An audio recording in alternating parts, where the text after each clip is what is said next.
আসসালামু আলাইকুম সবার।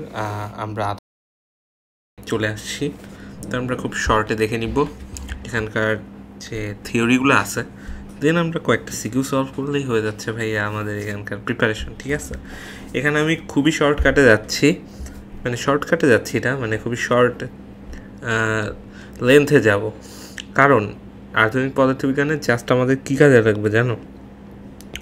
দেখো, আধুনিক পদার্থবিজ্ঞানে আমাদের যে জিনিসটা কাজে লাগবে সেই জিনিসটা হচ্ছে অল্প কয়েকটা টপিক। আমি ফার্স্টে টপিকগুলোর একটু জাস্ট নাম লিখে দিই।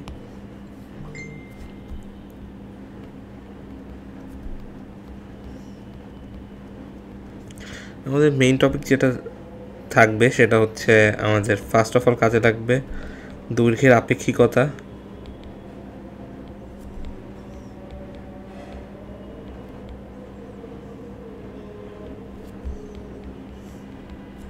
ভরের আপেক্ষিকতা, আর একটা জিনিস সেটা হচ্ছে সময়ের আপেক্ষিকতা। হ্যাঁ, এই কয়েকটা জিনিসের আপেক্ষিকতার পাশাপাশি আমাদেরকে আর যে জিনিসটা দেখলেই হয়ে যাবে সেই জিনিসটা হচ্ছে ফটো ইলেকট্রিক ইফেক্ট। বিশেষ করে এই চারটা টপিকের বাইরে পরীক্ষায় আর তেমন কোনো জায়গার থেকে কোশ্চেন আসে না, বুঝছো?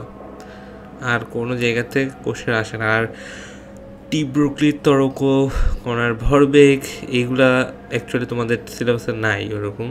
আর লরেন্স রূপান্তর, লরেন্স বিপরীত রূপান্তর, এগুলো সাধারণত অ্যাডমিশনেই আসে আর কি। হ্যাঁ, আচ্ছা, তাইলে আমরা একটু খুব শর্টে একটু দেখে নেই কী কী লাগে। দেখো, দৈর্ঘ্যের আপেক্ষিকতা, এটা কি বলে? দৈর্ঘ্যের আপেক্ষিকতা।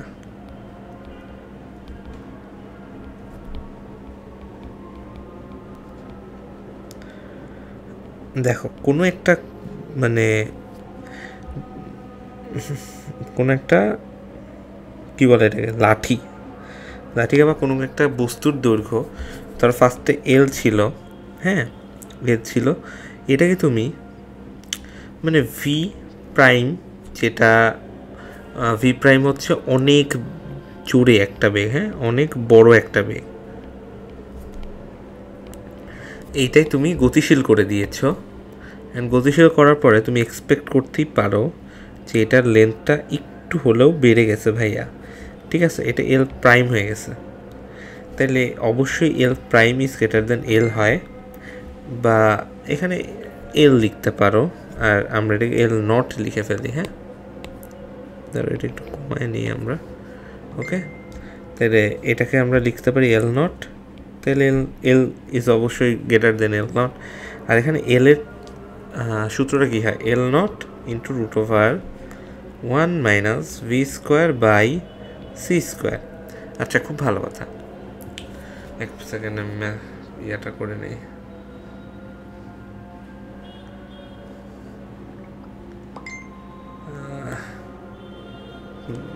মিউট করে নিচ্ছি। ওকে, তাহলে এইটা হয় আমাদের। হ্যাঁ, আর ভি হচ্ছে গতিশীল বেগ। দেখো, এইটা রিলেটেডই আমরা এখানে একটা কোশ্চেন পেয়ে গেছি ভাইয়া, এটা নাকি গ নাম্বার আসছে জাস্ট। তাহলে দেখো তো, এটা যদি আমরা সলভ করে ফেলি, তাহলে সলভ করে ফেললে কী হয়? সলভ করে ফেললে L equals to L nought 1 minus V square by C square হয়ে যাচ্ছে ভাইয়া। আচ্ছা, খুব ভালো কথা। এখন এখানে ভ্যালুগুলো বসাও। দেখো কি বলছে, এত মিটার পার সেকেন্ড বেগে গেছিল, আর রকেটের দৈর্ঘ্য ছিল 72, তাই না? তাহলে বসাও 72, এটা হচ্ছে আমার এল নট। এখন গতিশীল অবস্থায় কত হবে? 2.5 ইন্টু 10 টু দি পাওয়ার, এখানে 8 হবে। হ্যাঁ, এটা 8, 10 to the power 8 divided by 3 into 10 to the power 8, যেটা টোটালটা স্কোয়ার অবস্থায় আছে। হ্যাঁ, এটা করলে তুমি যে জিনিসটা পাবা ক্যালকুলেটারে বসায়, সেটা হচ্ছে 39.8 মিটার হয়ে যাবে, বুঝছো? ও সরি, আমি এখানে মনে হয় ভুল বলে ফেলছি। ঠিক আছে, এখানে দৈর্ঘ্য ছোট হয়ে যাবে, সরি, আমি এতক্ষণ ভুল থিওরি পড়াইছি। আল্লাহ, এই একটা কাজ করছি আমি। ভুল থিওরি কেন পড়াবো, এটা হবে এইটা, ঠিক আছে। এল নটটা বড় হয়, দৈর্ঘ্যের সংকোচন ঘটে, এই জিনিসটা লিখে দিই।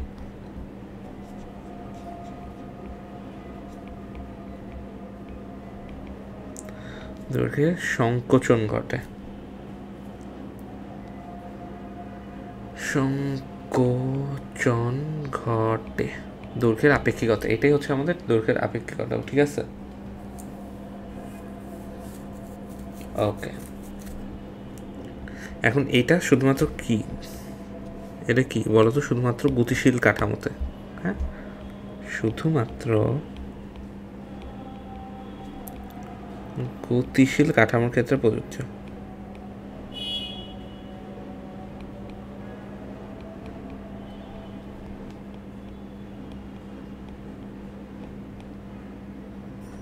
ওকে, হ্যাঁ, আচ্ছা, এরপরে দেখো তো আমরা আরও একটা জিনিস মনে হয় পেয়ে গেছি, একটা ইয়া রয়েছে, দেখো কি বলছে, বেলি। আচ্ছা, এখানে বেলি একটি আয়তাকার ঘনবস্তুর দৈর্ঘ্য 50 সেন্টিমিটার, এটা প্রস্থ হবে 25 সেন্টিমিটার, উচ্চতা 25 সেন্টিমিটার এবং ভর 100 গ্রাম ছিল। অন্যদিকে বস্তুটির দৈর্ঘ্য বরাবর গতিশীল কাঠামো হতে শেলির নিকট বস্তুটিকে ঘনকাকৃতি মনে হয়। আচ্ছা, তাহলে গতিশীল কাঠামোর দ্রুতিটা আমাদেরকে বের করতে হবে। আচ্ছা, এখানে দেখো ঘনকাকৃতি মনে হওয়া মানে কি জানো, দেখো এইটা আমাদের 25 সেন্টিমিটার আছে, এটাও 25 সেন্টিমিটার আছে, একমাত্র কি এমন চেঞ্জ হইতে পারে যে এটার কারণে, হ্যাঁ, যেটার কারণে আমাদের তোমার জিনিসটাকে ঘনকাকৃতি মনে হতে পারে। আরেকটা জিনিস হচ্ছে দৈর্ঘ্য বরাবর, আর দৈর্ঘ্যই তো 50 সেন্টিমিটার, তোমার দৈর্ঘ্য সংকোচন হয়ে কত হবে বলো তো, এল নট যদি আমার 50 সেন্টিমিটার থাকে তাহলে এলটা কত হবে আমার, 25 সেন্টিমিটার হবে না, এইটাই হয়ে যাবে না। হ্যাঁ, তাইলে কাঠামোর দ্রুতি নির্ণয় করতে হইলে আমরা কি লিখবো, এল ইকুয়ালস এল নট, আর এখানে 1 - v²/c², খুব সুন্দর মতো, তাই না? আচ্ছা, এখন দেখো এখান থেকে আমরা যে জিনিসটা পাইতে পারি সেটা হচ্ছে L/L0 এটার হোল স্কোয়ার 1 - v²/c², ঠিক আছে। এখন ভ্যালুগুলো বসাবো আমরা, v²/c², এটা হচ্ছে 1 - L কত, L 25, L0 50, এটার স্কোয়ার। এখান থেকে তুমি ভিটা যদি বের করো ভাইয়া, ভিটা বের করলে কত আসবে জানো, √3/2 centimetre C, metre per second. এখন সি এর ভ্যালু 3 × 10⁸, এটা লিখে দিতে পারো, এইটুকু পর্যন্ত রাখলেই এনাফ, বা যদি কেউ ক্যালকুলেট করতে চাও তাহলে 2.6 × 10⁸ মিটার পার সেকেন্ড, খুব ভালো। আচ্ছা,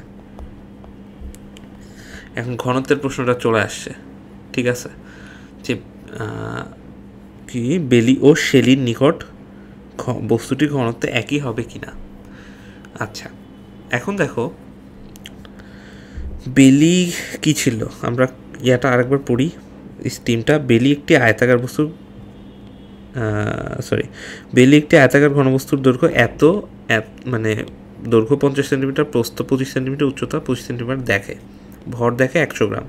হ্যাঁ, অন্যদিকে দৈর্ঘ্য বরাবর কাঠামো হতে, মানে দৈর্ঘ্য বরাবর গতিশীল কাঠামো হতে শেলির নিকট বস্তুটিকে ঘনকাকৃতি মনে হয়। আচ্ছা, তার মানে বেলির কাছে ঘনত্বটা কত, বেলির নিকট ঘনত্ব কত, দেখো বেলির নিকট ঘনত্বটা একদম ঘনত্ব, ঠিক আছে, ρ0 = আমার m0/v0, m0/v0। এখন ভ্যালুগুলো যদি বসে 100 গ্রাম, এটাকে 100 × 10⁻³ করে কেজিতে নিয়ে যাচ্ছি। আর v0 কত, v0 আমরা পাইছি 2.6 v0 তো এটা ভলিউম, তাই না, তাহলে এই ভলিউমটা কত, ভলিউম হচ্ছে 50 × 10⁻² মানে এগুলোকে কেজি পার মিটার স্কোয়ার নিচ্ছি, হ্যাঁ, তো মিটারে নিচ্ছি এক একটা জিনিসকে। হ্যাঁ, এক সেকেন্ড, এটা একটু চিকন করি। ওকে, ইন্টু 25 ইন্টু 10⁻², সবগুলোকে মিটায় নিচ্ছি আমি। 25 ইন্টু 10⁻², ওকে ওকে। এটা করলে যে জিনিসটা আসবে সেটা হচ্ছে আমাদের 16/5 কেজি পার মিটার কিউব। হ্যাঁ, ওকে। এখন শেলির কাছে ঘনত্বটা কি মনে হবে জানো?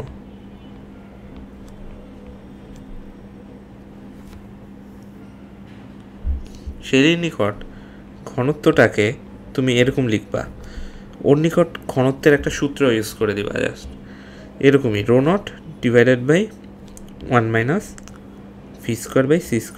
এই সূত্রটা একটু মনে রাখবা, ঠিক আছে? আমি এই সূত্রটা লিখি নাই যদিও, এখানে লিখে দিই স্টার দিয়ে। ঘনত্বের আপেক্ষিকতা সূত্রটা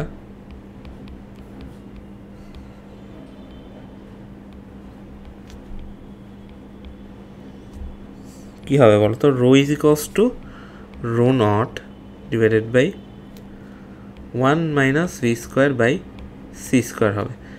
অ্যান্ড এখানে আরেকটা জিনিস বলে রাখি, অবভিয়াসলি রোটা ρ0 থেকে বেশি হয়, তো ওরকম সংকোচন ঘটে, ঠিক আছে? তো সব কিছু ধরো সংকুচিত হয়ে গেছে, অ্যান্ড গতিশীল অবস্থায় ভরও একটু বৃদ্ধি পেয়ে যায়, তো সব মিলে কি ঘনত্বটাও বৃদ্ধি পায়। হ্যাঁ, আচ্ছা, এখান থেকে যদি আমি ভ্যালুগুলো লিখি, 16/5 1 - v²/c², দেখো v কত, 2.6, দাঁড়াও 2.6, হ্যাঁ, ডিভাইডেড বাই 3, হ্যাঁ, স্কোয়ার, সব মিলায় করলে যা আসে সেটা হচ্ছে আমাদের 64/5 কেজি পার মিটার কিউব। আচ্ছা, তার মানে শেলির নিকট এটাকে লিখতে পারো এরকম, 4 × 16/5 মানে 4 নট নিকট 4 গুণ বেশি ঘনত্ব মনে হবে। হ্যাঁ, বুঝছো? আধুনিক পদার্থবিজ্ঞানের মজাটাই এটা। আচ্ছা, এখন আমরা আরেকটা কোশ্চেন চলে আসছি, বয়স মানে টাইম ডায়ালুশনে। হ্যাঁ, টাইম ডায়ালুশনে চলে আসছে। এখন টাইম ডায়ালুশনে জিনিসটাও সেম, ঠিক আছে? সময়ের আপেক্ষিকতাটাও কাইন্ড অফ সেম। এখন দেখো, ফার্স্ট অফ অল আমি বলি,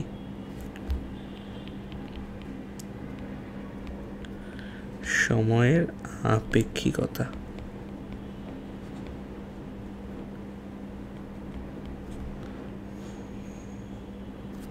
আচ্ছা, সময়ের আপেক্ষিকতাটা কি? তুমি ধরো মানে এটা কি বলে, মানে কাল দীর্ঘায়ন, ঠিক আছে? আগে জিনিসটা লিখে নিই, কাল দীর্ঘায়ন। এই জিনিসটা মেনলি অনেক গতিশীল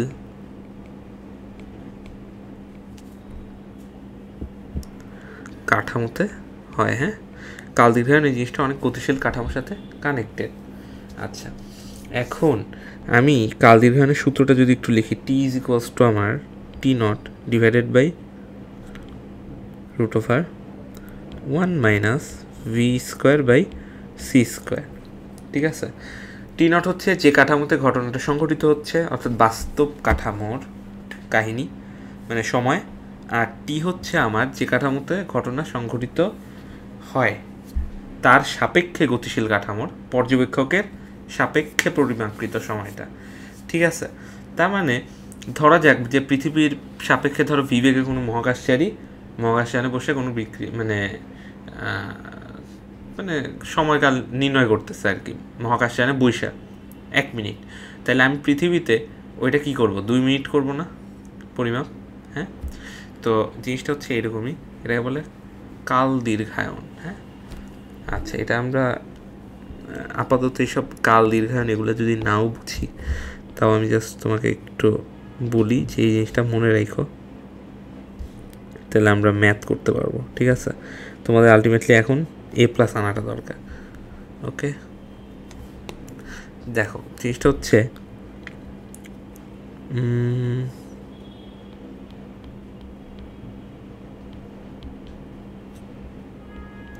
পৃথিবীতে যা, ধরো তুমি কত বলতেছো 2 মিনিট, হ্যাঁ, এখন মহাকাশযানে বসে কি বলবা জানো? 1 মিনিট। এই ডিফারেন্সটাই হচ্ছে আমার কি, এই ডিফারেন্সটাই হচ্ছে আমার বলো তো কি, কাল দীর্ঘায়নের কনসেপ্ট থেকে চলে আসে। আমরা ম্যাথ করলেই বুঝতে পারবো। আসো, এত আজ এরা প্যাচাল না পারি, ম্যাথ করে আসে। ওকে, দেখো কি বলছে, একজন মহাশূন্যচারী 25 বছর বয়সে এত মিটার পার সেকেন্ড বেগে একটি রকেটে চড়ে নতুন গ্রহে অনুসন্ধানে গেল। পৃথিবীতে রকেটের দৈর্ঘ্য ছিল এত। আচ্ছা, এখন অনুসন্ধান শেষে নভোচারী পৃথিবীর হিসাবে 25 বছর পর ফিরে আসলে আপেক্ষিক তত্ত্ব অনুযায়ী তার বয়স পৃথিবীর ক্যালেন্ডার মোতাবেক একই হবে কি না, এটা আমাকে বের করতে বলছে। আচ্ছা, তো 25 বছর বয়সে সে গেছে, দেন মহাকাশে সে তার ধারণা মতে 25 বছর কাটায় আসছে, তার বেগ ছিল এত। এখন অ্যাকচুয়ালি পৃথিবীতে তার কত কি বেগ ছিল, কি কি হইছে না হইছে, মানে মিলে কি না, এই জিনিসটা আমাদের বের করতে হবে। ঠিক আছে, দেখো, ও সরি, এটা কিন্তু পৃথিবীর হিসাবে 25 বছর কাটায় আসছে। তাহলে পৃথিবীতে অতিবাহিত সময় কত?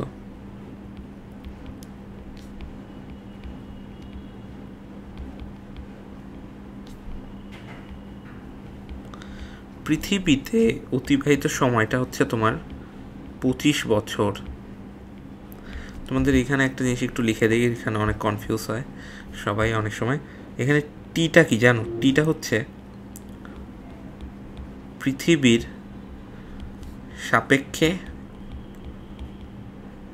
অ্যাকচুয়াল টাইমটা, হ্যাঁ, আর টি নটটাই অ্যাকচুয়ালি ঝামেলা। টি নটটা হচ্ছে গতিশীল, যে তার সাপেক্ষে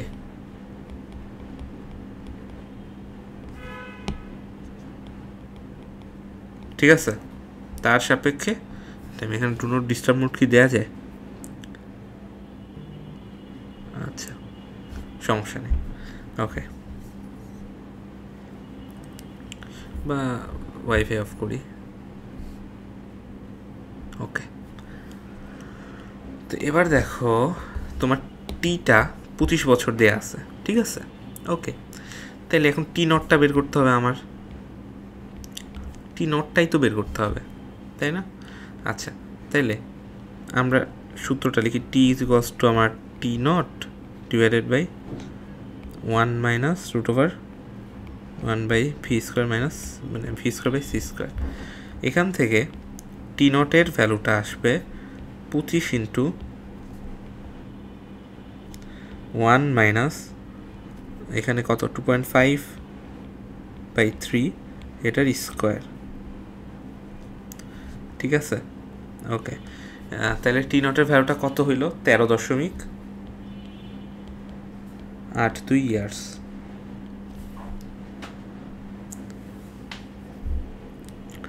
এখন দেখো পৃথিবীতে সে 25 বছর কাটাইছে, তাহলে পৃথিবী অনুযায়ী বয়স কত হবে? তার আগে বয়স ছিল 25, কাটাইছেও পৃথিবী অনুযায়ী 25, তাহলে 50 ইয়ার্স। নিজের অনুযায়ী কী হবে? এখন নিজের অনুযায়ী তো বয়স সে কম ভাবতেছে, সে আসলে বুড়া হয়ে গেছে, বাট ভাবতেছে যে সে ইয়াং আছে এখনো। হাউ ফানি না? তো এখান থেকে কত 38, হ্যাঁ, 82 ইয়ার্স। ওকে, এই হচ্ছে আমাদের কাহিনী। আবার দেখো এখানে সেম একটা কোশ্চেন আছে, মহাশূন্যচারীর বয়স নির্ণয় করো। তাহলে কী হবে? 25 বছর বয়সে গেছিল, তাহলে সেমভাবে টি ইজ ইকুয়ালস টু আমার t nought divided by one minus V square by C square. ঠিক আছে, এখান থেকে তুমি যে কাজটা করবা, টি নটের একটা ভ্যালু বের করবা, হ্যাঁ, বের করে মহাশূন্যচারীর অ্যাকচুয়ালি ওর নিজের সাপেক্ষে বয়সটা কত এটা বের করে ফেলবা। আশা করি পারবা। সেম কোশ্চেন রিপিট হয়েছে, এই যে দেখো সেম কোশ্চেন এগুলো, ঠিক আছে, সেম কোশ্চেন, বাট এটা একটু আলাদা, এটা আমরা চলো করে ফেলি। হ্যাঁ, এখানে কি বলছে দেখো, মানে স্টেম সেম আছে, 25 বছর বয়সে এত মিটার পার সেকেন্ড বেগে গতিশীল একটি মহাশূন্য জানে তিনি মহাকাশের ভ্রমণ গিয়ে ফিরে এলেন। এখন মহাশূন্যচারী তার 50তম জন্মদিনে পৃথিবীতে করতে চাইলে তাকে কত বেগে গতিশীল থাকতে হবে, এই জিনিসটা সে জানতে চাইছে। ঠিক আছে, এই জিনিসটা সে জানতে চাইছে। আচ্ছা, এখন কথা হইতেছে যে এটা কি বলে, দেখো আমরা এই যে এখান থেকে একটা জিনিস বের করি, দেখো পৃথিবীতে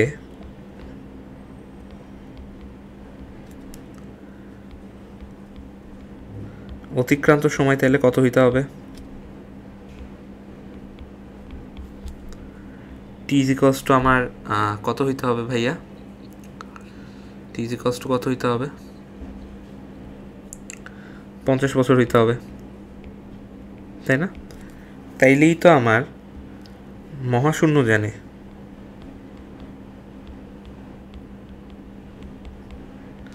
অতিক্রান্ত সময়টা আমার টি নট সেটা 25 বছর হবে। কথা বুঝছো? দেখো এইখানে 25 বছর বয়সে এসে গেছে, তার মানে টি নটটা 25 বছরই হইতে হবে, অর্থাৎ তারও ধারণা করতে হবে যে তার 50তম তার 50তম জন্মবার্ষিকীটা করতে গেলে তার তো নিজের বুঝতে হবে যে 50তম জন্মবার্ষিকী হইতে হবে, তাই না? তাহলে এইটা 25 আর এই 25টা যোগ করেই তার 50টা হইতে হবে, তাই না? আচ্ছা, এখন কাহিনী যেটা হইছে সেটা হচ্ছে তোমার পৃথিবীতে তো ওই টাইমটা 50 বছর চলে যাবে, বুঝছো? পৃথিবীতে তো ওই টাইমটা তার 50 বছর চলে যাবে। আচ্ছা, খুব মজার কথা, এই অঙ্কটা অনেকের কনফিউশন থাকে। T equals to t nought by 1 by phi, মানে root over 1 by 1 minus V square by C square. হ্যাঁ, ওকে, এখন এখানে ভ্যালুগুলো বসাই আমরা। 1 minus V square by C square equals to কী হয়, টি নট বাই টি, এটার আবার হোল স্কোয়ার হয়, দেখো এটার আবার হোল স্কোয়ার হয়। এখান থেকে ভি স্কোয়ার বাই সি স্কোয়ারের ভ্যালুটা কত হয় জানো, 1 মাইনাস 25 ডিভাইডেড বাই 50, এটার হোল স্কোয়ার। এখান থেকে ভি এর ভ্যালুটা সরাসরি যেটা আসে সেটা হচ্ছে 2.6 × 10⁸ মিটার পার সেকেন্ড। অর্থাৎ তোমার পৃথিবীতে 50তম জন্মদিন সে মানে যদি কি বলে করতে চায় তাহলে তাকে এত বেগে গতিশীল হইতে হবে, বুঝছো? এই হচ্ছে ম্যাথ আমাদের। আচ্ছা, এখন দেখো আমাদের হচ্ছে আর একটা জিনিস চলে আসছে, আর একটা ম্যাথ, কাছিম্যান ম্যাথ। হ্যাঁ, কাছিম্যান ম্যাথ কী বলছে, ধরো 370 আলোকবর্ষ দূরে, আলোকবর্ষ কিন্তু আমাদের একটা কিসের মানে একক, দূরত্বের একক, হ্যাঁ, অবস্থিত প্রাণীর বসবাসযোগ্য একটি গ্রহের সন্ধান পেয়ে নাসার বিজ্ঞানীরা 50 বছর বয়সী একটি কাছিমকে এত বেগে, কাছিম মানে একটা মানে প্রাণী, ভেড়া টাইপের, 0.7 সি বেগে নভোযানে করে ওই গ্রহের উদ্দেশ্যে পাঠায়। কাছিমের ভর 30 কেজি, গড়ায়ু 450 বছর, এক আলোকবর্ষ সমান এত মিটার। কাছিমটি জীবিত অবস্থায় ওই গ্রহে পৌঁছাতে সক্ষম হবে কিনা যাচাই করো।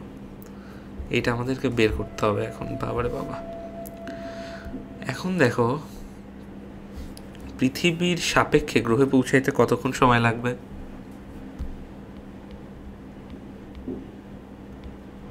এটা আগে বের করি। পৃথিবীর সাপেক্ষে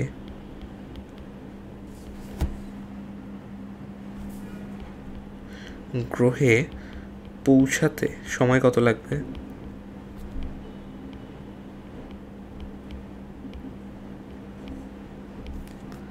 গ্রহে পৌঁছাতে সময় লাগবে হচ্ছে আমাদের t = s/v। তাহলে 370 আলোকবর্ষ। হ্যাঁ, এখন এস এর ভ্যালু যে দেওয়া রয়েছে 1 আলোকবর্ষ সমান, তাহলে 370 আলোকবর্ষ ইন্টু এতটা। হ্যাঁ, 9.46 × 10⁻15। আর ভেলোসিটি কত? ভেলোসিটি 0.7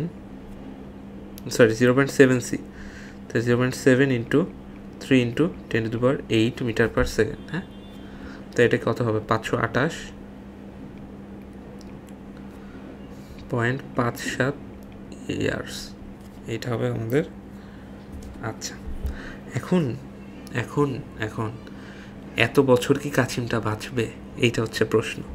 প্রশ্নটা কি বলছে দেখো তো। গড় আয়ু 450। এখন ওর অলরেডি বয়সটা কত? অলরেডি বয়স দেখো 50 বছর। আচ্ছা, তার মানে অবশিষ্ট কত সময় আছে? অবশিষ্ট সময় অফ কাসিম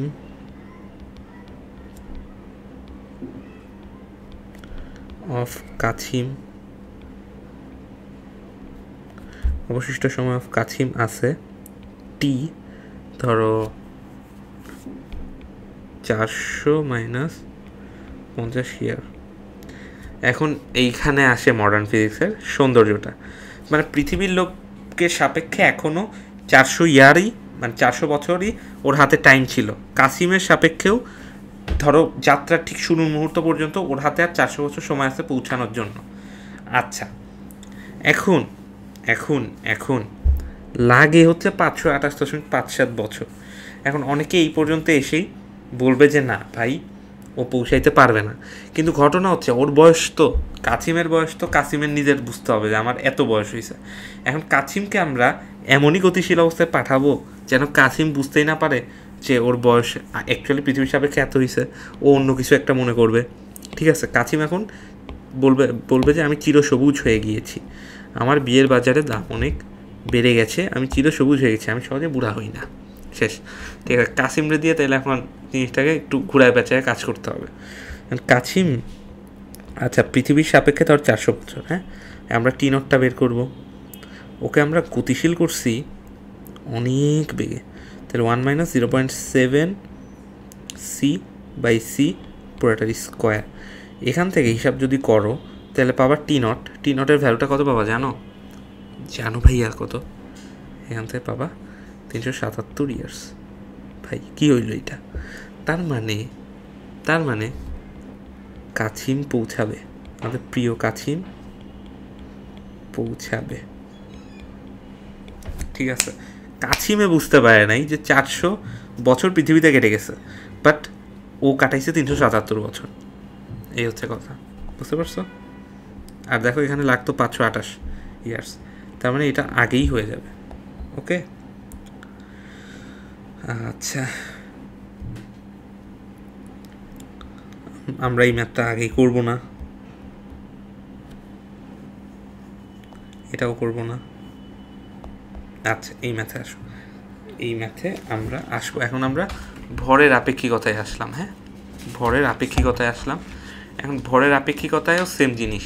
আমি খালি একটু মুখে বলে দিই যে এখানে লিখি, কই লেখা যায়? এই ম্যাথটা আগেই করব না। দেখো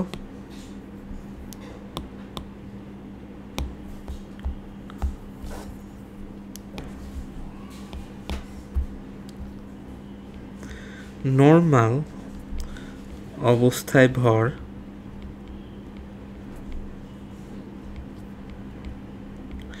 m, এটাকে তুমি গতিক দিলা। এখন গতি দেওয়াতে চেঞ্জ হয়ে গেছে, গতিশীল অবস্থায় ভর। হ্যাঁ,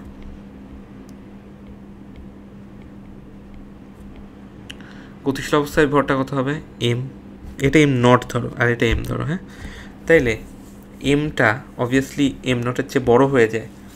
এখন তুমি নর্মালি একটু চিন্তা করো তো, কোনো একটা কিছুর ভর ধরো 1 কেজি আছে, বাট তোমার বন্ধুই যদি নর্মালি তোমার ওই জিনিসটা ছুঁড়ে মারে, তোমার হয়তো জিনিসটা ধরতে একটু কষ্ট হয় না, মনে হয় না না যে বস্তুটার অ্যাকচুয়ালি ভরবেগের কারণে হোক আর যেভাবে হোক একটু ভার বেড়ে গেছে, এরকম মনে হয় না। এখন আল্লাহর দুনিয়ায় আলোর বেগের কাছাকাছি বেগে যদি মারা হয় তাহলে একবার কী ঘটনা ঘটতে পারে। এখান থেকে এম এর সূত্রটা হয় M by M nought, M equals to M nought 1 minus V square by C square, ঠিক আছে। আচ্ছা, গতিশীল অবস্থায় ভরটা বেশ খানিকটা বেড়ে যায়, এতটুকুই বলবো। ম্যাথ করার জন্য আমাদের এই জিনিসটি লাগবে। আচ্ছা, আমরা আপাতত এখানে আসি। হ্যাঁ, কোশ্চেনটা পড়ো। আচ্ছা, নাকি আমরা এখান থেকে করে আসবো আগে? তামার ম্যাথটাই করি, সমস্যা নেই। শক্তি নির্ণয় করো। আচ্ছা, এখন এই শক্তিটা কীভাবে বের করে? E is equals to m c square না? এইভাবে মানে মোট শক্তিটা পাওয়া যায় না, টোটাল এনার্জি। হ্যাঁ, এখন এই এমটা চেঞ্জ হয়ে যায়, জাস্ট ইট, আর কিছুই না। এম নট বাই, দেখো, 1 minus V square by C square. হ্যাঁ, এম নটের 0.5 কেজি ছিল, আর এখানে কত? 1√1 minus V square by C square. V এর ভ্যালুটা কত? দেখো, ভি এর ভ্যালুটা আমাদের 0.6 সি দেয়া আছে। 0.6 সি একবারে হোল স্কোয়ার দিয়ে দিই। আচ্ছা, এর সাথে আমাদের সি স্কোয়ার গুণ আকারে ছিল, তাহলে সব মিলায় কত আসে? 5/8 সি স্কোয়ার। এটাকে সি এর ভ্যালু 3.3 × 10⁸, এটার দ্বারা বসায় দিলে যেটা আসবে সেটা হচ্ছে আমাদের 5.625 10⁻16 জুল, ঠিক আছে। একটা জিনিস মনে রাখো, টোটাল ভর যেটা, টোটাল শক্তি যেটা, সেটা হচ্ছে is equals to m c square, আর এই এমটা হচ্ছে আমাদের গতিশীল অবস্থার এম। হ্যাঁ, গতিশীল ম্যাথস। আচ্ছা, এখন এই ম্যাথটা আগে করবো না, এই ম্যাথটা করি, ঠিক আছে। ওকে, দেখো এই ম্যাথটাতে কী বলছে আমাদেরকে, কোনো পরমাণুর দুটি ইলেকট্রনের বেগ যথাক্রমে এত এবং এত সি। হ্যাঁ, এখানে আলো হলো আলোর বেগ, এখানে আলোর বেগ এবং ইলেকট্রনের বেগ স্থির ভরটা এত দেয়া আছে, গতিশীল ভরটা নির্ণয় করতে বলছে দ্বিতীয় ইলেকট্রনের ক্ষেত্রে। আচ্ছা, দ্বিতীয় ইলেকট্রনের ক্ষেত্রে এম ইজ ইকুয়ালস টু আমার M nought √1 minus V square by C square. আচ্ছা, এম নটটা ধরো 9.1 × 10⁻31 কেজি হয়ে গেছে। এটা খুবই ক্ষুদ্র ভর ভাই, খুবই ক্ষুদ্র। এখানে 1 মাইনাস 0.99 সি এর ডিভাইড বাই সি, টোটালটার স্কোয়ার। হ্যাঁ, এটা করলে ভাই তোমার মানে ভরটা কত আসে জানো? এটা হলো ভরটা আসে হচ্ছে 6.45 × 10⁻30 কেজি। মানে জিনিসটা অনেক বেড়ে যায় তুলনামূলক, 10⁻31 থেকে 10⁻30-তে আসছে। তো এটা কি অনেক মানে বড় কিছু না? হ্যাঁ, আচ্ছা, এখন আমরা একটা থিওরিতে যাই, ঠিক আছে। থিওরিতে যাই, সেটা হচ্ছে ফটো ইলেকট্রিক ইফেক্ট। এইটা করলে আমাদের হয়ে যাবে অ্যাকচুয়ালি, বুঝছো?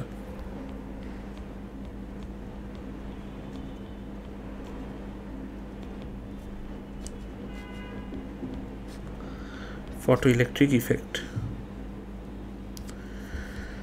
এখন ফটো ইলেকট্রিক ইফেক্টের ক্ষেত্রে যে জিনিসটা ঘটে, ধরো এটা একটা মেটাল আছে আমাদের, বুঝছো? এটা একটা মেটাল আছে আমাদের,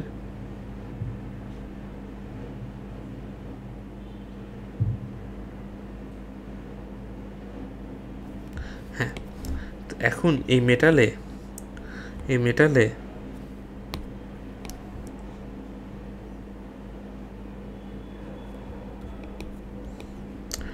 মেটালের উপর আলো ফেলাচ্ছ তুমি, এখন আলোরও তো একটা শক্তি আছে, আলো তো একটা ফোটন কণা হিসাবেই প্যাস হচ্ছে, তাই না?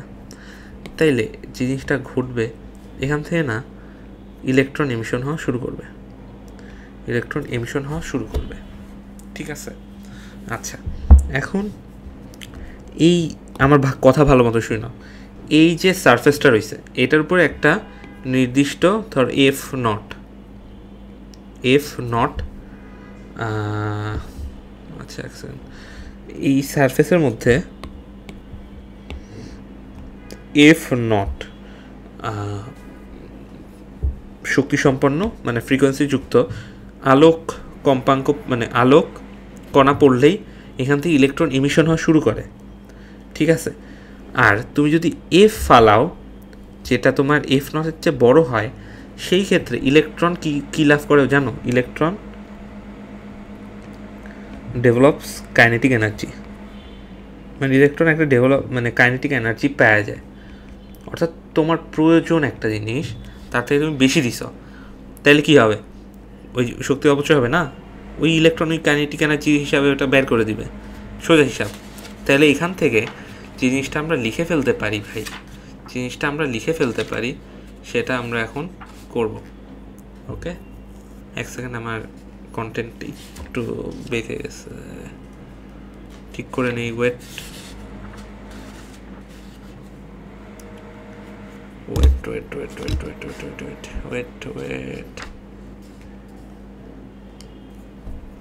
হ্যাঁ, তো এখন দেখো এই জিনিসটাকে আমরা কি লিখতে পারি? এই জিনিসটাকে লিখতে পারি এইচ এফ, টোটাল এনার্জি পড়ছে H F not, electron just emission হয়েছে, ঠিক আছে, জাস্ট এমিশন হয়েছে, দেন কাইনেটিক এনার্জি, হ্যাঁ, অফ ইলেকট্রন।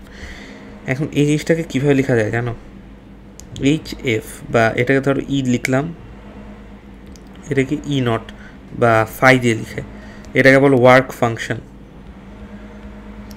আচ্ছা, মানে কার্যাপেক্ষক, হ্যাঁ, plus kinetic energy of electron emission, হ্যাঁ, এই হচ্ছে কাহিনী। এখান থেকে আমরা বিভিন্ন হিসাব নিকাশ করি। আচ্ছা দেখো, এখন ঘটনা হচ্ছে,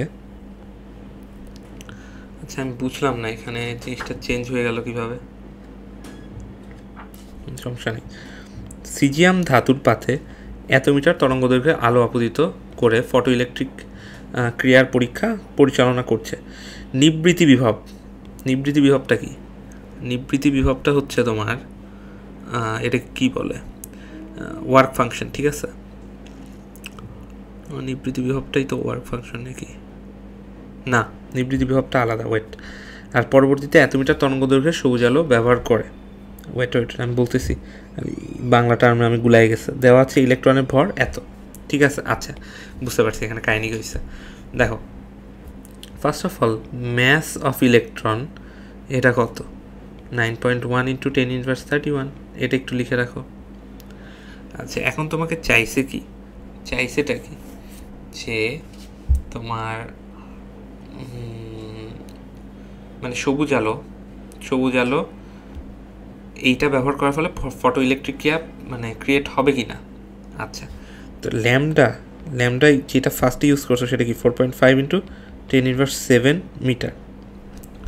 আচ্ছা, এইটাই তোমার কি, এটা তোমার কি বলো তো, এটা তোমার কি, এটা কি ল্যামডা নট তোমার, ল্যামডা নট তোমার। আচ্ছা এক সেকেন্ড ওয়েট, কোশ্চেন। সিজিয়াম ধাতুর পাতে এত মিটার তরঙ্গদৈর্ঘ্যের আলো আপতিত করে ফটোতড়িৎ ক্রিয়ার পরীক্ষা পরিচালনা করছে, সে নিবৃত্তি বিভব এত পাইছে, ঠিক আছে, এত পাইছে, খুব ভালো কথা। এখন পরবর্তীতে এত মিটার তরঙ্গদৈর্ঘ্যে সবুজ আলো ব্যবহার করে। আচ্ছা, তার মানে ল্যামডা হচ্ছে এইটা, দেন ল্যামডা নটটা হচ্ছে তোমার 5.5 × 10⁻7 মিটার, ঠিক আছে?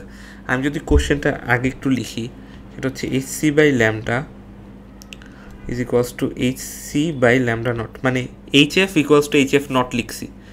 আচ্ছা, আর এই নিবৃত্তি বিভবটা এটা আমাদের কি, এই যে নিবৃত্তি বিভব 1.5 ভোল্ট ইলেকট্রনের ক্ষেত্রে, এটা কি আমরা পাইছি জানো?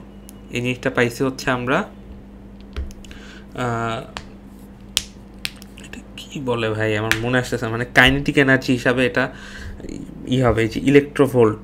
হ্যাঁ, ইলেকট্রোভোল্ট। এখন ইলেকট্রনের চার্জটা 10 ইনভার্স 1.5 ভোল্ট। এখন এই জিনিসটা হিসাবে কাজ করে, এই জিনিসটা হিসাবে কাজ করে, ঠিক আছে? তাহলে 1.6 ইন্টু 10 ইনভার্স 19 ইন্টু 1.5 ভোল্ট, এই পার্টটা হচ্ছে আমার কি কাইনেটিক এনার্জির পার্ট, কাইনেটিক এনার্জির পার্ট, ঠিক আছে? নিবৃত্তি বিভবটা কি কাইনেটিক এনার্জির পার্ট। হ্যাঁ, আচ্ছা, এখন ঘটনা যেটা হবে সেটা হচ্ছে, দেখো আমার ল্যামডা নটটা আমরা বের করি, এটাকে আগেই ল্যামডা নট হিসাবে না ধরি, আগেই ল্যামডা নট হিসাবে না ধরি। এখন ল্যামডা নটটাই বের করতে হবে। কেন ল্যামডা নটটাই বের করতে হবে কেন? কোশ্চেনটা বুঝতে পারছো? আমার ফার্স্টের দিকে একটু প্রবলেম হয়েছে ভাই, সরি। এত মিটারের তরঙ্গ দৈর্ঘ্য তুমি ইউজ করে ফটোইলেকট্রিক ক্রিয়া ঘটাও, অ্যান্ড ঘটানোর ফলে 1.5 ভোল্ট নিবৃত্তি বিভব পাও, মানে কিছু কাইনেটিক এনার্জিও পাও। তার মানে এখানে অবভিয়াসলি এই তরঙ্গে তোমার শক্তি বেশি রয়েছে, এর থেকে একটু কম তরঙ্গের কিছু ইউজ করেও জাস্ট ফটোইলেকট্রিক ক্রিয়াটা ক্রিয়েট করতে পারো তুমি। তার মানে h c lambda is equals to h c by lambda nought, এইটুকুও তুমি বের করতে পারো। আচ্ছা, এখন ল্যামডা নটটা বের করলে ওই সূচন কম্পাঙ্কটা আমরা, কম্পাঙ্ক বা তরঙ্গ দৈর্ঘ্যটা আমরা সূচন দৈর্ঘ্যটা পেয়ে যাব, যেটার জন্য শুধুমাত্র ফটোইলেকট্রিক ক্রিয়া স্টার্ট হয়েছে, এরকম কিছু একটা, তাই না? তাহলে ওইটাই আমাদের বের করার টার্গেট।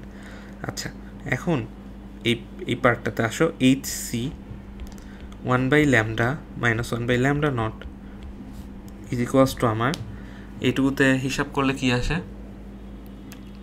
আচ্ছা, এইটুকুতে হিসাব করলে আমি একটু হিসাব করে দেখি, 1.6 ইন্টু 10 ইনভার্স 9,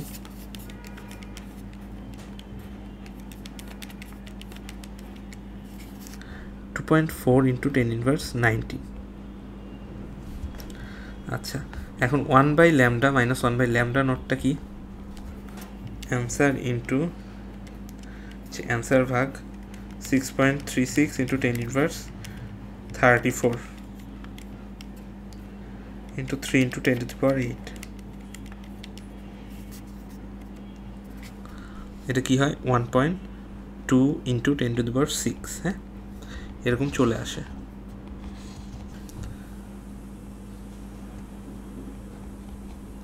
এখন দেখো, এখান থেকে ল্যামডার ভ্যালুটা বসায় দাও, ল্যামডার ভ্যালু বসায় দিলে, এই যে ল্যামডার ভ্যালুটা বসাও, ল্যামডার ভ্যালু বসায় দিলে ল্যামডা নটের ভ্যালুটা আসে কত? ল্যামডা নট আসে 9.85 ইন্টু 10 ইনভার্স 7। তার মানে দেখো, তোমার ল্যামডা অফ গ্রিন, এইটা কি তোমার ল্যামডা অফ নটের চেয়ে ছোটো না? তার মানে কি এনার্জি অফ গ্রিন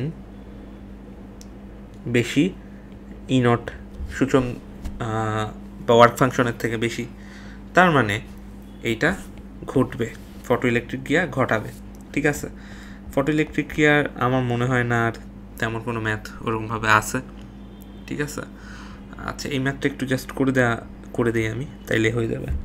দেখো কি বলছে, দ্বাদশ শ্রেণীর বিজ্ঞানের ছাত্রী মিনা পরীক্ষাগারে ফটো তড়িৎ ক্রিয়া প্রদর্শন করে প্রাপ্ত ফলাফল হতে এই গ্রাফটা অঙ্কন করলো। এখন সূচন তরঙ্গ দৈর্ঘ্য নির্ণয় করতে বলছে। এইখানে ঢালটা কিন্তু মানে কি বলে, প্লাঙ্কের ধ্রুবক পাবা, ঠিক আছে? প্লাঙ্কের ধ্রুবক পাবে, এটা হয়তো এখন পর্যন্ত জানো। আচ্ছা, খুব ভালো কথা।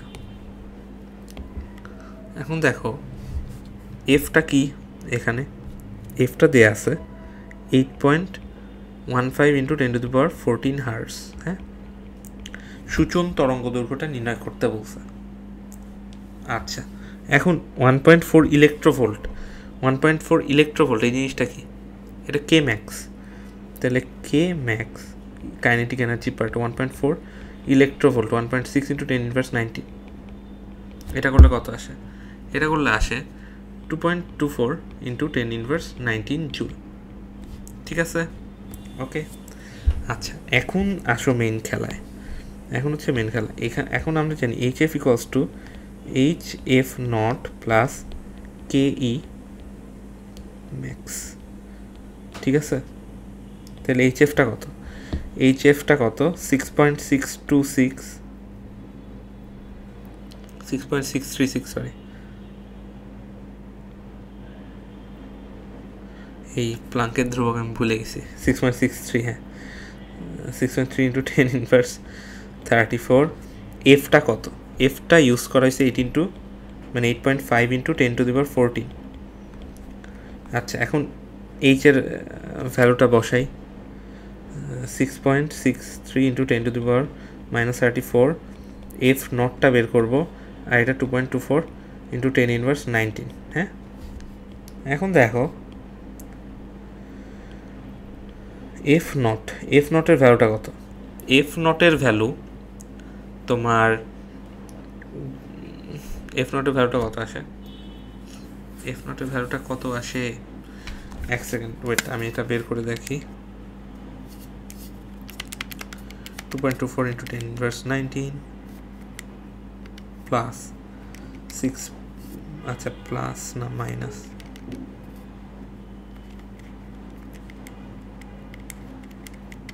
ওয়েট আমি একটু করে দেখি। 6.63 ইন্টু 10 ইনভার্স 34, 8.5 ইন্টু 10⁻14। আচ্ছা এইটা ভাগ 6.63 ইন্টু 10 ইনভার্স 34, আচ্ছা 5.12 ইন্টু 10 ইনভার্স 14 হার্টস হচ্ছে আমাদের সূচন কম্পাঙ্কটা। এখান থেকে ল্যামডা নট যদি বের করো, ল্যামডা নটের ভ্যালুটা পাবা হচ্ছে 585 ন্যানোমিটার। ঠিক আছে, এই হচ্ছে ঘটনা। তো ফটোইলেকট্রিক ইফেক্টও আমরা বুঝে গেছি। আশা করি এখন সিকিউগুলো একটু ভালো মতো সলভ করতে পারবে তোমরা। তোমাদের জন্য শুভকামনা।